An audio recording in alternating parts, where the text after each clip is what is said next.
L'événement qui stresse un petit peu tout le monde, soit la rentrée, est passé. Donc j'imagine que vous avez fait plus ou moins votre rentrée. Peut-être qu'elle n'est pas encore d'ailleurs, parce que surtout à l'université, des fois, les rentrées se font assez tardivement. Et si c'est votre cas, peut-être que vous posez la question de mais comment je vais faire pour gérer mon emploi du temps, mes cours, mes révisions, les examens. Jamais je vais réussir à être organisée, comment je vais faire, etc.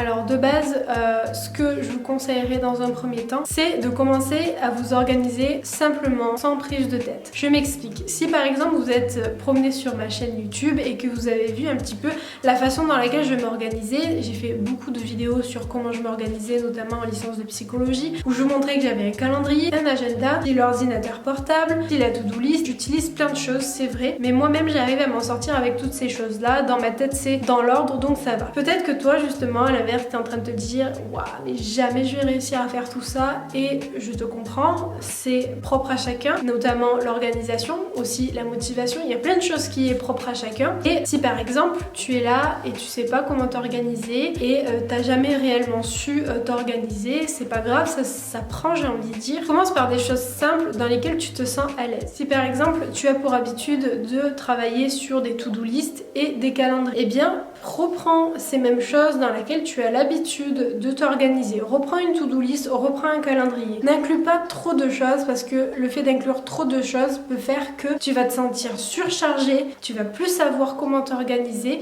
et surtout tu vas plus savoir gérer tout ça, et c'est à ce moment-là où en fait on baisse les bras. Si tu n'as pas du tout l'habitude de t'organiser, dans ce cas-là je te renvoie à certaines de mes vidéos que je te mettrai en barre d'infos qui pourraient t'aider à piocher des petites choses, comme par exemple utiliser un calendrier, utiliser un semi-lié, etc.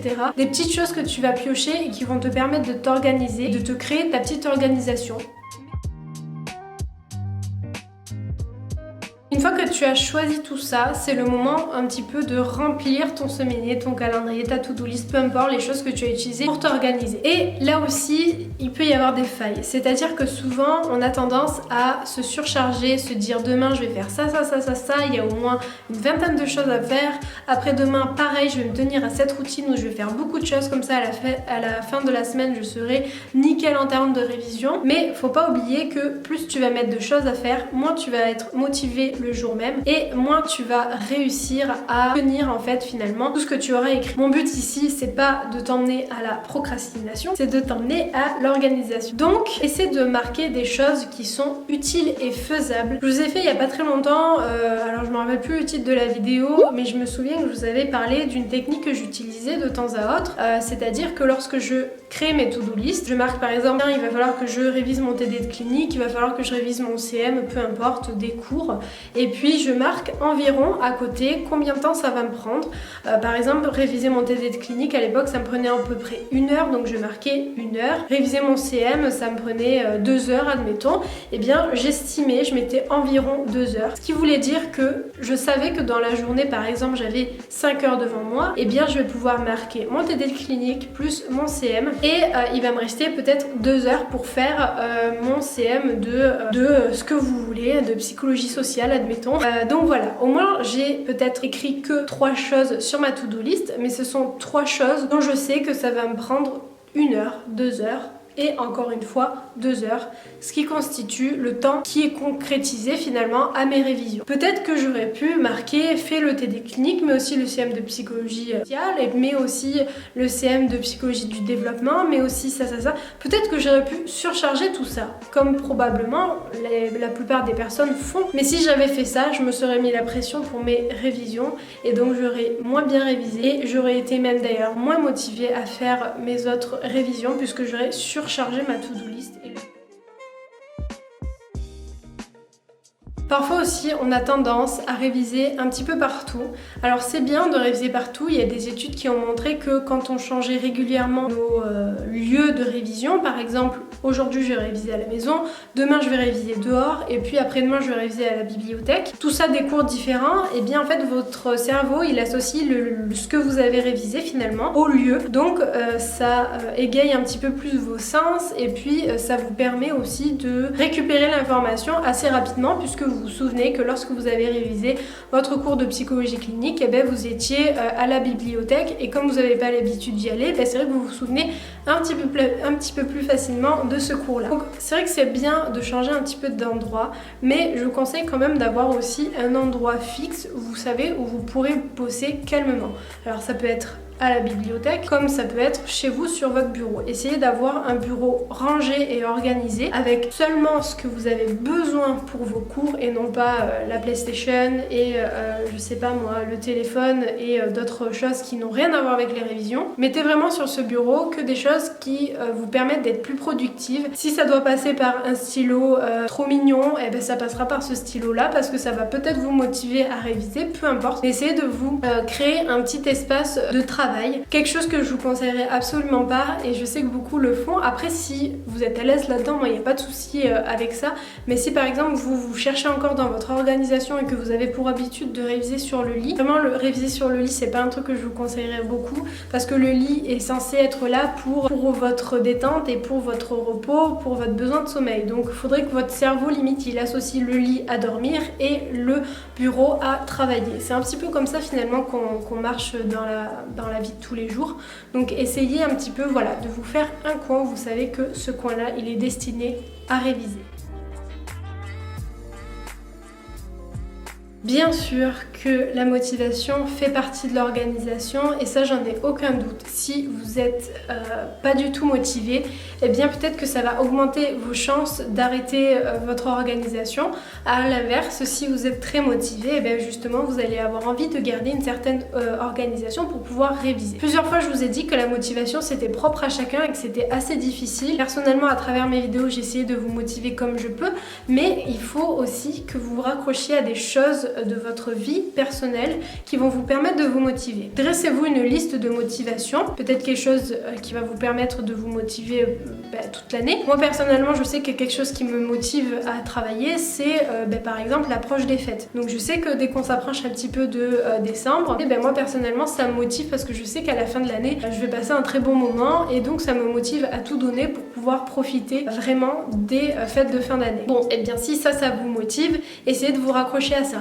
Si par exemple ce qui vous motive c'est de réviser pour pouvoir ensuite être tranquille et regarder un film sur Netflix, eh bien écrivez-le sur votre liste. Parce que mine de rien, ça paraît bête, mais c'est des choses personnelles de toute façon que vous allez garder pour vous, mais c'est surtout des choses qui vont vous permettre d'être motivé au moment où vous allez réviser. Donc ce que je vous conseille c'est de vous dresser à la rigueur une liste de choses qui va vous permettre de rester motivé toute l'année. Mais après si vous n'arrivez pas à vous motiver sur du long terme, si vous avez besoin que ça bouge un petit peu, eh bien ce que je peux vous conseiller c'est par exemple de vous planifier finalement votre journée et à chaque fois que vous écrirez votre to-do list de la journée, écrivez quelque chose qui pourrait vous motiver. Par exemple, ce soir je vais au ciné avec des copines, ce soir je regarde Netflix, soit repas de famille ou je dis toujours le soir mais ça pourrait être cet après-midi shopping avec une amie, des petites choses comme ça qui vont vous motiver dans la journée. Au moins vous allez vous dire bon allez, je bosse pendant tant de minutes, tant d'heures, ça dépend de votre temps que vous avez devant vous et ensuite je vais pouvoir me détendre, je vais faire du shopping, je vais regarder un film, je vais sortir, peu importe. Ça c'est des petites choses plus sur le court terme du coup, mais qui sont tout aussi efficaces. Voilà, après si vous avez d'autres astuces de motivation, n'hésitez pas d'ailleurs à le mettre en commentaire, ça peut en aider beaucoup. Je sais que la motivation c'est très dur, c'est très spécial, c'est très variable, enfin c'est très compliqué. Donc n'hésitez pas à mettre un petit commentaire pour voir un petit peu comment vous vous motivez, comment vous gardez une très bonne motivation tout au long de l'année. Essayez de vous prendre un jour dans la semaine qui sera destiné à vous organiser. Parce que l'organisation finalement c'est aussi quelque chose qui est un petit peu long à mettre en place quand on n'a pas l'habitude de s'organiser. Moi personnellement je m'organise sur plusieurs supports et après je suis à l'aise là-dessus.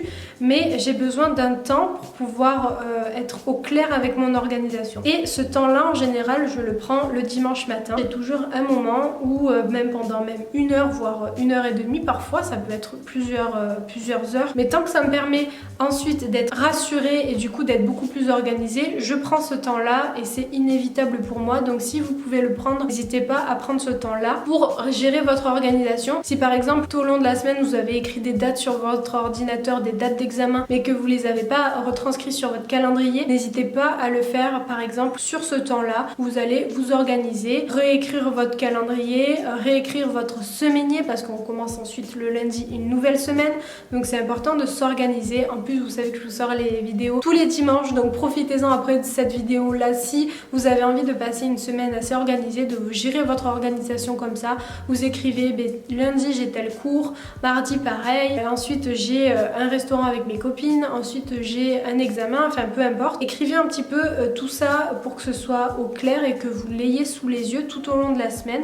C'est quelque chose qui va vous permettre de gagner du temps finalement tous les jours qui vont suivre, puisque votre organisation sera déjà faite. Vous aurez juste finalement à jeter un coup d'œil tout au long de la semaine pour voir un petit peu où vous en êtes. Mais essayez aussi d'inclure des petits moments détente et des petits moments qui vont vous motiver. Si par exemple faire un restaurant le vendredi soir avec des amis, ça vous motive toute la semaine pour pouvoir tout déchirer, tout bosser comme il faut, vos cours, etc. pour ensuite prendre ce moment de détente, et bien écrivez-le aussi sur votre semainier, sur votre calendrier, sur votre to-do list, où vous voulez, mais écrivez-le parce que c'est important. C'est posé, c'est écrit et votre cerveau aussi se libère pour penser à d'autres choses, pour réfléchir sur d'autres points qui sont peut-être plus importants. Votre cerveau est beaucoup plus posé, vous êtes beaucoup plus tranquille, vous avez un moral qui est beaucoup plus présent, qui est beaucoup plus positif, j'ai envie de dire, et donc c'est pour ça que c'est important de se motiver. Et je dis en fait que voilà, le dimanche je trouve que c'est un bon jour, ou même le samedi d'ailleurs, parce que vous êtes en week-end, vous êtes reposé et vous pouvez mieux réfléchir à ce qui va se passer dans les jours qui vont suivre. Donc écoutez, je crois que